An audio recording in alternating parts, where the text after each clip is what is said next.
A layup line. I'm down because it's the only basketball we're going to touch today. Go ahead. Yeah, we are going layup line here. I was reading a lot of things on the NBA, and Charlotte Hornets have some decisions to make of who they want to pair with LaMelo Ball. Well, in the draft, we'll see, but they may bring back a familiar face. According to Jonathan Gavoni of ESPN, the front office would like Bridges back, despite him having the issue. That's felt like the only spot he could return to. Yep. It just never seemed real. Now, again, for a minute you heard about the Lakers. I know, Rico, you've brought up the Pistons for a long time. It's always seemed like Charlotte would be the one. I don't know, man. Charlotte is such a dumpster fire. It wouldn't surprise me. I could easily see Charlotte with the, you know what, kind of a prove it type thing. Miles, you hurt our feelings. You did a lot of bad things. We were the ones ready to pay you. Right. You come back on a 1 year prove it on a zero tolerance policy. It's a smaller market. It's not in the light beam of some of these bigger markets. Maybe it could work, but which is why I was always wanting him to come here, because once again, it's not like people are going to come after you in the media. You can just come here. If you fix the problem, gone to counseling, and you became a better man, you get a shot at this. If you haven't, goodbye. So a name that hasn't been discussed yet, I know the offseason hasn't officially started yet, but that name is Russell Westbrook. Okay? To Detroit? No, well, hold on a second. Oh, my God. I'll get there in a second. But if you were a GM, would you consider bringing him in? No. I mean, he's a good point guard. He just can't shoot. No. Okay. Stop right there. No. If you can't shoot in today's NBA, you have no place on my roster. The league is in an offensive renaissance. If you can't shoot, you better be the ultimate rim protector, rim runner, rebounder, springy, 6'10" or better guy. Other than that, I need 4 shooters on the floor. Yeah, if you can't shoot, you're basically the Ben Wallace of point guards. You're giving out 20 assists a game. No, I would say I would not bring him in, David, because what you have just described is probably half the NBA draft this year. And you can get that person for a lot cheaper. A guy coming in who can't shoot, but he's a point guard. Well, you're going to love the odds here on Bet Online AG. The leader in the clubhouse, the Knicks, 2-1 to bring them in. Chicago Bulls at 3-1. I can see the Knicks doing that because the Knicks, as Mike, they're star bleepers. They are. They are, and I laughed when you said Detroit because Detroit, 30-1 odds on here, which is not that bad. I mean, that tells me in that's the top 10. Is it? Yeah, that's top 10. Yeah, but that means there's only really 3 realistic destinations. 2-1, 3-1, 30-1. A little bit of a chasm there. I agree. So let's talk about this guy for a quick minute.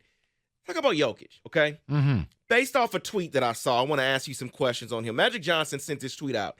It says, the Joker is changing the game of basketball right before our very eyes, like Michael, Larry, LeBron, Steph, Kobe, Kareem, and Shaq. He's placing them in with these guys already. My question to you is, when it's all over, I know he hasn't won anything yet. We don't know what happens this year.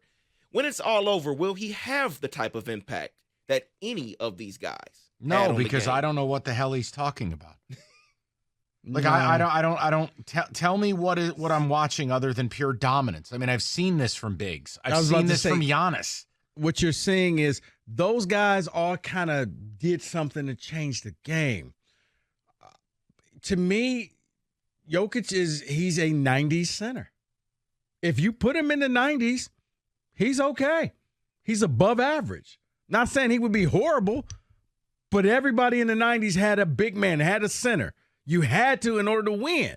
Now, the league has gone away from that, so he's an anomaly, and you really don't have anybody who could shut him down, which is why he could just bully his way to the basket. Once again, imagine if Shaq played in the league right now. Who's going to stop him? Look, here's the other thing. The thing that makes Jokic special is the passing, right? Averaging 20 and 10 is a big, which is what his career numbers are. And those are wonderful, but they're not Shaq, right? They're not Tim Duncan. 20 and 10. The passing's incredible. And I think what people, and I admit this, I love it too, is he looks like a guy who's coming to your house to fix the toilet. But he's one of the best players in the game. Rico's right in this regard. There's no one left to guard you. I call that the Hunter Dickinson effect. There's no one left to guard you. You should get 20 and 10. Now, Jokic is special. He's a very good player. But I'm with Rico is that if I drop him into another era, he'd be very good. Right, he's good. But he wouldn't be this wild outlier. But he would have to go up against Ewing, and then the next night against Hakeem, and then the next night against Shaq. Like, it was always somebody else. Yeah. Again, I don't want to demean him. I love the guy. I love watching him play. But he's not that type of impact. I'm saying when you step back from the gaudy stat line in a particular game in the playoffs, you go, okay, career numbers. You know, if I ask you, is 20 and 10 that special? You'd go, well, wait, the guy's 7 feet tall. You'd say, no. So am I demeaning him? Am I wrong? No, you're not. I mean, I think you put any of those other guys, Vlade Divac was probably look a lot better playing now than he did then. Because he could pass the ball. He could do a lot of things. So let's finish it off here with more coaching search news. Oh, great. The finalists for the Suns, Nick Nurse, Doc Rivers on the top of that list. Toronto has also interviewed Steve Nash, along with 1,000 other people they've interviewed in Toronto. So my question to you, with the 5 jobs still open, Pistons, Bucks, Sixers, Suns, Raptors, Celtics. most attractive, least attractive. Not including the Celtics, as they have not made a move yet. Bucks is the most attractive to me. The ability to coach Giannis in his prime outweighs anything else you mentioned. I love Embiid, but let's face it, he's a 7-footer who always gets hurt in the playoffs. The Suns, to me, are a train wreck. Durant to me is a one-way player right now at 34, 35 years old. I can't. Durant makes the Suns somewhat of a train wreck right now, but you would also get Devin Booker in his prime. Fair, but here's the problem. 4 players they owe $149 million to. Paul, dead body of Ayton, Booker, KD. Right. And they have no first-round picks. They have no future. I agree with you. They're not the worst. I think the Bucks, Giannis prime, that's still numero uno to me. Or you get to tour Shots Brewery or tour Scottsdale. And then I think we're all consensus, least attractive out of the 5, Detroit. the Detroit Pistons. Yeah. By far and away. But the good news is if you take the Detroit job, you will not have an owner breathing down your back if you make a bad choice. And you will make a bad choice. I'll leave it alone. That is your NBA Fast Break.